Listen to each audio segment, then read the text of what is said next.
নরসিংদীতে দীর্ঘ ২৫ বছর পর জামায়াত ইসলামীর বিশাল জনসভা ঘিরে সকাল থেকেই শহরের সাটিরপাড়া কালীকুমার উচ্চ বিদ্যালয় মাঠে জড়ো হতে শুরু করেন আশেপাশের বিভিন্ন স্থান থেকে আসা নেতাকর্মীরা।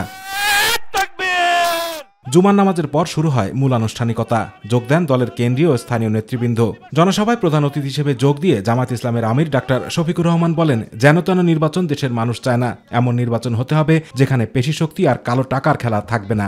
যেনতেন মার্কা নির্বাচন এই জাতি চায় না। নির্বাচনের মতো নির্বাচন চায়, সুষ্ঠু নির্বাচন চায়, যেই নির্বাচনে পেশি শক্তি আর কালো টাকার খেলা চলবে না।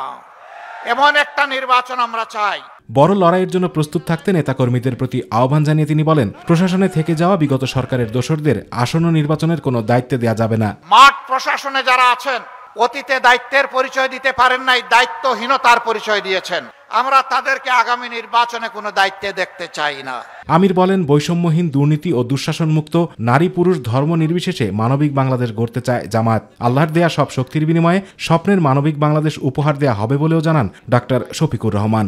আমরা একটা বৈষম্যহীন, দুর্নীতিমুক্ত, দুঃশাসনমুক্ত মানবিক বাংলাদেশ গড়তে চাই, যেই বাংলাদেশে প্রত্যেকটা মানুষকে সম্মান করবে, গর্বিত একজন নাগরিক হিসেবে পরিচয় দিবে। আতিকুর রহমান তিতাস, মাই টিভি।